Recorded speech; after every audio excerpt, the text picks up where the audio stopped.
ခုချိန်မှာဆိုရင်တော့ပွဲရတော့စတင်ကစားပြီလေဖြစ်ပါတယ်ဖလန်နီမေယာရီမြဘယ်ကျမှပဲရှုပ်ပေးထားတယ်ဖလန်နီမေလက်ကမ်းပြီပွဲစား ညကောင်ခန့်တောက်ကမော်ကန်နေပေးထားတယ်အေးရတော့ကြပြီမာတင်ပဲညာချမ်းလေးပဲမမောင်လွင်အေးရတော့ဖြတ်ပို့ပေးထားတယ်တန်ပိုင်အေးရဝေးလာပြီတန်ပိုင်စုံတက်ဖို့ကြိုးစားမှာတော့ဘောလုံးထင်းရမယ်မင်းမော်ဦး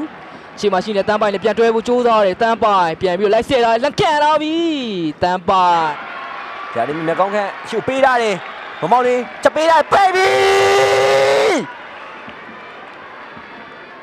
ဘောလုံးလက်ခံစင်မှာတော့လူကျွန်းနေထားမှာတော့ရှိနေခဲ့တယ်ဆိုပြီးတော့အစီချက်ထိုင်ရတော့သတ်မှတ်ထားခဲ့တာဖြစ်ပါတယ်ပြန်ထူလိုက်ဖို့အေးရထိန်တာရောက်လာပြီဖလစ်ပိုင်တင်မဲ့အနီးကပြန်တွဲရတယ်တိုက်ဖို့လက်ခံပြီဂိုးပြီးများမာတင်ရဲ့ခံစစ်ဆုံးတဲ့ဟိုအနီးကဝေရောက်လာပြီးတော့ခံစစ်ကဂျက်ဖာဆန်တွင်ကိုတကူတော့ရယူသွားနိုင်ခဲ့ပြီဖြစ်ပါတယ် ကိုရိုင်းပဲအဆုံးသက်ပြီးဂျက်ဖာဆန်တော့လည်းဖြစ်ပါတယ်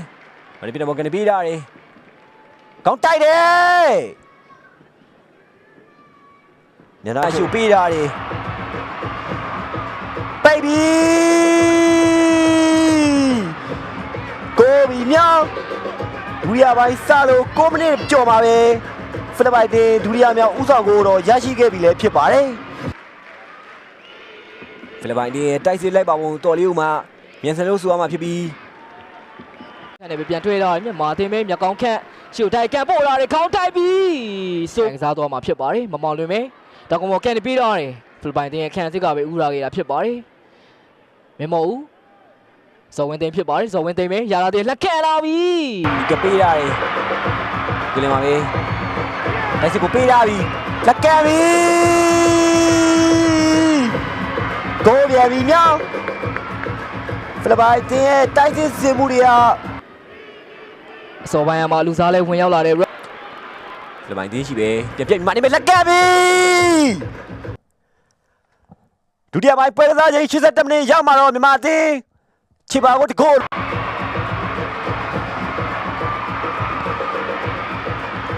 ီချိန်မှာတော့ဖိလစ်ပိုင်တင်နောက်ထပ်ဥဆောင်ကိုတခုတော့ထပ်မံရရှိသွားခဲ့ပြီဖြစ်ပါတယ် ။ဘောလီနဲ့ချပေးရတယ်ဖိလစ်ပိုင်နေမဲ့ဆက်လက်ရရှိလို့နေသေးရလည်းဖြစ်ပါတယ်ဖိလစ်ပိုင်နေမဲ့ပိုချိုလီ